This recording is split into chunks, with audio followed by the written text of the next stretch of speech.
యోహాను వ్రాసిన ప్రకటన గ్రంథము 19వ అధ్యాయము. అటు తరువాత బహుజనుల శబ్దము వంటి గొప్ప స్వరము పరలోకమందు ఈలాగు చెప్పగా వెట్టిని. ప్రభువును స్తుతించుడి, రక్షణ మహిమ ప్రభావములు మన దేవునికే చెలును. ఆయన తీర్పులు సత్యములను న్యాయములునై ఉన్నవి.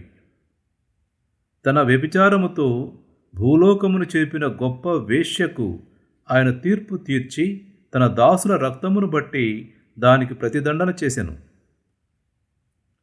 మరి రెండవసారి వారు ప్రభువును స్తుతించుడి అనిరి. ఆ పట్టణపు పొగ యుగ యుగములు పైకి లేచుచున్నది. అప్పుడు ఆ 24 పెద్దలును 4 జీవులను సాగిలపడి ఆమేన్, ప్రభువును స్తుతించుడి అని చెప్పుచూ సింహాసనాసీనుడుగు దేవునికి నమస్కారము చేసిరి. మరియు మన దేవుని దాసులారా, ఆయనకు భయపడువారలారా, కొద్దివారేమి గొప్పవారేమి, మీరందరూ ఆయనను స్తుతించుడి అని చెప్పుచున్న యొక్క స్వరము సింహాసనము నొద్ద నుండి వచ్చెను.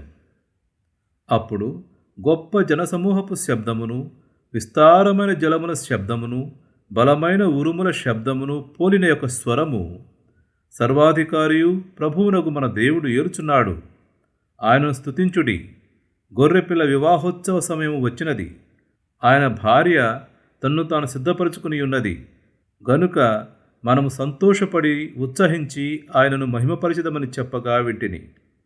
మరియు ఆమె ధరించుకున్నటకు ప్రకాశములను నిర్మలమునునైన సన్నపు నారబట్టలు ఆమెకి ఇయ్యబడెను. అవి పరిశుద్ధుల నీతిక్రియలు. మరియు అతడు నాతో ఇలాగ చెప్పాను, గొర్రెపిల్ల పెండ్లి విందుకు పిలువబడిన వారు ధన్యులని వ్రాయము. మరియు ఈ మాటలు దేవుని యథార్థమైన మాటలని నాతో చెప్పాను. అందుకు నేను అతనికి నమస్కారము చేయుటకై అతని పాదముల ఎదుట సాగిలపడగా అతడు, వద్దు సుమీ, నేను నీతోనూ యేసును గూర్చిన సాక్ష్యము చెప్పు నీ సహోదరులతోనూ సహదాసుడను. దేవునికే నమస్కారము చేయుము. యేసును గూర్చిన సాక్ష్యము ప్రవచనసారమని నాతో చెప్పాను. మరియు పరలోకము తిరోబడి ఉండుట చూచితిని. అప్పుడిదిగో, తెల్లని గుర్రం ఒకటి కనబడెను. దానిమీద కూర్చుండి ఉన్నవాడు నమ్మకమైన వాడును సత్యవంతుడును అను నామము గలవాడు. ఆయన నీతిని బట్టి విమర్శ చేయుచు యుద్ధము జరిగించుచున్నాడు. ఆయన నేత్రములు అగ్నిజ్వాల వంటివి. ఆయన శిరస్సు మీద అనేక కిరీటములుండెను. వ్రాయబడిన ఒక నామము ఆయనకు కలదు. అది ఆయనకే గాని మరి ఎవనికినీ తెలియదు.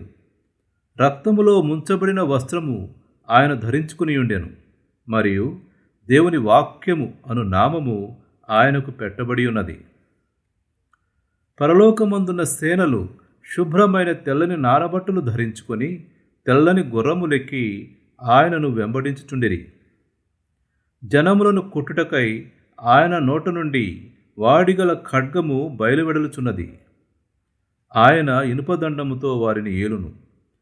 ఆయనే సర్వాధికారియకు దేవుని తీక్షణమైన ఉగ్రత అను మద్యపు తొట్టి త్రొక్కును. రాజులకు రాజును ప్రభువులకు ప్రభువును అను నామము ఆయన వస్త్రము మీదను తొడ మీదను వ్రాయబడి ఉన్నది.